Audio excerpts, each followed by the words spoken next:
आप देख रहे हैं नेट्रिक न्यूज, साहस सच कहने का।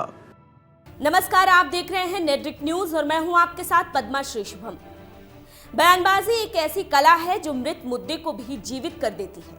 बयानबाजी इस बात का जीवंत सबूत है कि इस देश में अभिव्यक्ति की आजादी है, जिसका इस्तेमाल देश का हर एक नागरिक कर सकता है। यह स्वतंत्रता किसी नेता या देश के किसी बड़े मंत्री के पास ही नहीं है, बल्कि देश का हर एक नागरिक, हर एक निवासी इसका प्रयोग कर अपने विचार व्यक्त कर सकता है। लेकिन तब क्यों सवाल खड़े होने लगते हैं जब फिल्म का कोई अभिनेता अपने विचार व्यक्त करे? क्यों एक अभिनेता के विचार व्यक्त करते ही उन्हें प्राइम टारगेट बनाया जाने लगता है? इस वक्त इन सवालों को झेल रहे हैं हिंदी सिनेमा के दिग्गज अभिनेता नसीरुद्दीन शाह, जिन्होंने कुछ दिन पहले एक बयान दिया था, या यूं कहें कि देश और यहाँ की हालिया गतिविधियों के प्रति अपने विचार व्यक्त किए थे। उनका वही बयान अब तूल पकड़ने लगा है, या ऐसा भी कह सकते हैं कि इस वक्त वे प्राइम टारगेट पर हैं। इस मुद्दे पर विश्लेषण करने से पहले नसीरुद्दीन शाह के उस बयान को जान लेना चाहिए, जो अब बवाल का रूप ले चुका है। सोशल मीडिया पर नसीरुद्दीन शाह का एक वीडियो वायरल हो रहा है, जिसमें शाह ने कहा, ये जहर फैल चुका है और दोबारा इस जिन को बोतल में बंद करना बड़ा मुश्किल होगा। खुली छूट मिल गई है कानून को अपने हाथों में लेने की। कई इलाकों में हम लोग देख रहे हैं कि एक पुलिस ऑफिसर की मौत के वनस्पति एक गाय की मौत को ज्यादा अहमियत दी जाती है। मुझे फिक्र होती है अपने औलाद के बारे में सोचकर, क्योंकि उनका मजहब ही नहीं है। हमने अपने बच्चों को मजहबी तालीम बिल्कुल नहीं दी, क्योंकि मेरा यह मानना है कि अच्छाई और बुराई का मजहब से कुछ लेना देना नहीं है। अच्छाई और बुराई के बारे में जरूर उनको सिखाया। मुझे फिक्र होती है अपने बच्चों के बारे में कि कल उनको अगर भीड़ ने घेर लिया कि तुम हिंदू हो या मुसलमान, तो उनके पास कोई जवाब नहीं होगा। इस बात की फिक्र होती है कि हालात जल्दी सुधरते तो मुझे नजर नहीं आ रहे हैं। इन बातों से मुझे डर नहीं लगता, गुस्सा आता है, और मैं चाहता हूं कि हर सही तरीके से सोचने वाले इंसानों को गुस्सा आना चाहिए, डर नहीं लगना चाहिए। हमारा घर है, हमें कौन निकाल सकता है यहाँ से। नसीरुद्दीन शाह ने ये बयान बुलंदशहर हिंसा को लेकर दिया था। उनके इस बयान के बाद ही बड़ा विवाद खड़ा हो गया। दरअसल ये पूरा विवाद 3 दिसंबर को बुलंदशहर हिंसा में हुई पुलिस इंस्पेक्टर सुबोध कुमार सिंह की मौत और गोकशी से जुड़ा है। शाह के बयान के बाद कई जाने माने लोगों के बयान आए। कुछ ने शाह के पक्ष में बोला तो किसी ने उन्हें देश छोड़ने और पाकिस्तान जाने की नसीहत दे डाली। कुछ बयानों पर गौर करें तो हम इसे समझ पाएंगे। योग गुरु बाबा रामदेव ने कहा कि जिनको हिंदुस्तान सेफ नहीं लगता, वो जहां जाना चाहे वहां जा सकते हैं।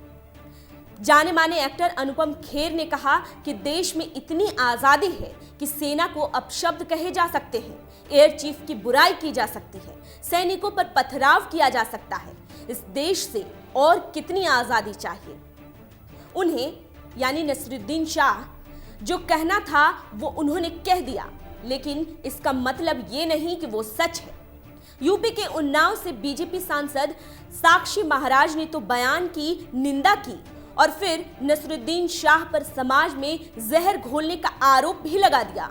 उन्होंने कहा कि नसीरुद्दीन शाह को देश की जनता से अपने बयान पर माफी मांगनी चाहिए। उनका ये बयान राजनीति से प्रेरित है। साक्षी ने कहा कि जब आतंकी हमले हुए तब उन्हें डर नहीं लगा, और अब जब देश में शांति है तो उन्हें डर लग रहा है। हद तो तब हो गई जब उन्हें पाकिस्तान भेजने के लिए टिकट तक बुक करा दिया गया। यूपी नवनिर्माण सेना के अध्यक्ष अमित जानी ने उनके लिए कराची का टिकट बुक कराया और कहा कि अगर उन्हें भारत में डर लगता है तो वो पाकिस्तान चले जाएं। अमित ने नसीरुद्दीन शाह के लिए 14 अगस्त 2019 की फ्लाइट से पाकिस्तान का टिकट बुक कराया।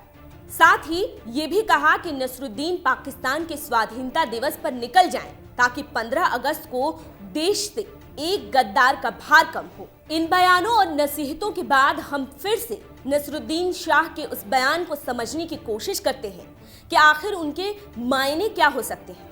क्या शाह अपने इस बयान से वो आधारभूत पहलू को छूना नहीं चाहते जो इस देश के सबसे बड़े मुद्दों में से एक है?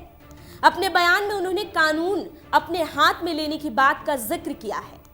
डर वाली पंक्ति को तूल तो दिया जा रहा है, लेकिन इस बात को भी समझना चाहिए कि उन्होंने बुलंदशहर हिंसा की उस सच्चाई को दिखाने की कोशिश की और एक पुलिस अफसर को मौत के घाट उतार दिया गया।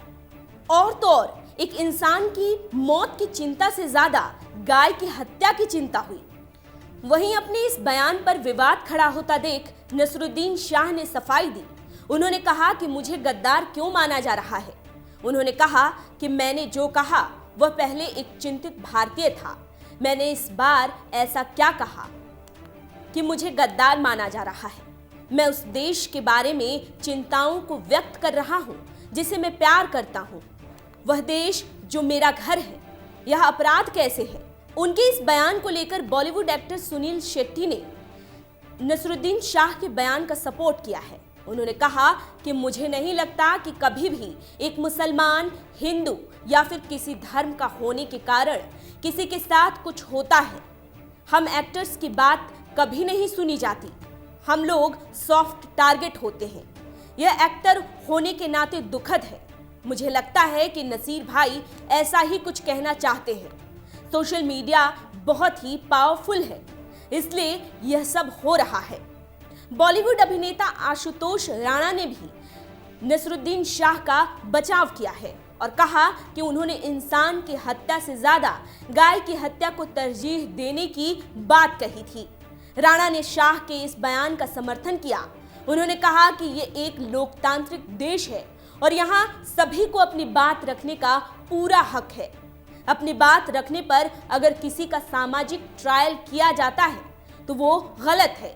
मन की बात कहने पर इस तरह के विवाद खड़ा करने से क्या देश की अर्थव्यवस्था सुधर जाएगी या आमदनी बढ़ जाएगी? आशुतोष राणा के बयान पर गौर करें तो यह उस मुद्दे पर जोर देता है जिसे शाह ने भी उठाने की कोशिश की। इंसान की हत्या से ज्यादा गाय की हत्या को तरजीह क्या सही है? गांवों और शहरों में भूख से बिलबिलाती गायें घूमती रहती हैं, लेकिन किसी को गाय की राजनीति करने से फुर्सत ही नहीं मिलती। गोकशी के नाम पर हिंसा और फिर एक इंस्पेक्टर की हत्या, और अगर किसी ने कानून व्यवस्था और कानून को हाथ में लेने की बात उठा दी तो किसी ने अपने विचारों की अभिव्यक्ति कर दी, तो उसमें गलत क्या है? एक बयान पर कई राजनीतिक बयान और इसके नीचे दब जाते हैं बयान के सही मायने।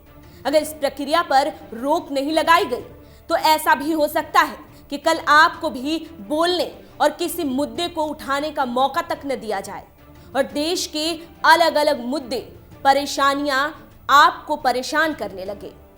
अभी के लिए इतना ही। आप देखते रहिए नेट्रिक न्यूज। हमारे साथ जुड़े रहने के लिए हमारे YouTube चैनल को सब्सक्राइब करें, साथ ही बेल आइकन को दबाएं। नेट्रिक न्यूज की खबरें सबसे पहले देखने के लिए।